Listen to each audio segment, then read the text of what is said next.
He kept a human head in his refrigerator. To his neighbors, Jeffrey Dahmer was just a quiet, odd man, maybe a little too fond of his drink. They complained about a foul smell, never guessing its true source. Dahmer worked at a chocolate factory, blending into Milwaukee's daily life. He was a regular at local bars, always alone, always searching. But he wasn't looking for friendship, he was hunting. His apartment was a tomb, meticulously arranged for horror. Young men vanished, families left with only questions. The city was oblivious to the predator in its midst. Dahmer's mask of normalcy was nearly perfect, polite, quiet, paid his rent. But behind his door he was driven by a twisted need to possess, turning his home into a charnel house. The smell grew worse, but no one suspected the truth. The monster of apartment 213 remained hidden in plain sight. It ended on a sweltering July night in 1991. Tracy Edwards, lured to Dahmer's apartment, found himself handcuffed and threatened with death. For hours, Edwards played along, waiting for a chance to escape. When it came, he ran, one wrist still shackled, flagging down police. The officers, skeptical, followed him back to apartment 213. Dahmer greeted them calmly, claiming a drunken misunderstanding. But inside, a glimpse of Polaroids showing dismembered bodies shattered the illusion. The mask was gone. The horror was revealed. As Dahmer was arrested, police searched the apartment. They found human heads in the fridge, skulls in the closet, and a drum of dissolving torsos. The source of the smell was finally clear. The quiet apartment was a factory of death. The hunt was over. The monster had been caught. Milwaukee would never be the same. To understand Dahmer, look at his childhood.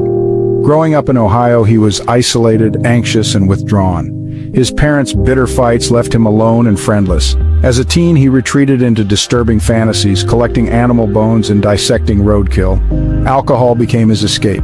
His first murder came just after high school. Stephen Hicks, a hitchhiker, killed and dismembered. For years, Dahmer's fantasies festered.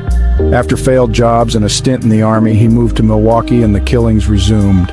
He lured young men with promises of money or beer, drugged and strangled them. His twisted logic to create a partner who would never leave, even experimenting with horrific zombie procedures. Each failure left another body in a deeper void. News of Dahmer's crimes stunned Milwaukee and the world. The details were so grotesque they seemed unreal. The Oxford Apartments became a grim landmark, swarmed by media. The police faced harsh scrutiny.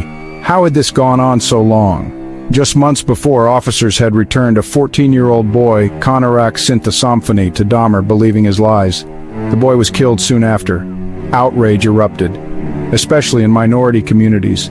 Most victims were men of color, and trust in police was shattered. Protests and vigils demanded answers. The trial was a media circus. Dahmer was found sane and sentenced to life, but the verdict brought little comfort. The story became a modern bogeyman tale, a reminder of evil hiding in plain sight. Milwaukee was left to reckon with the darkness in its midst. For the victims' families, the nightmare never ended. Hope for missing loved ones was replaced by horror. Their grief was public, their pain magnified by media obsession with the killer. 17 lives lost, each name a story cut short. Families fought to remember their loved ones as people, not just victims. Even after Dahmer's prison death in 1994, fascination with his crimes endures. His case forces us to confront the monsters next door, the evil that wears an ordinary face.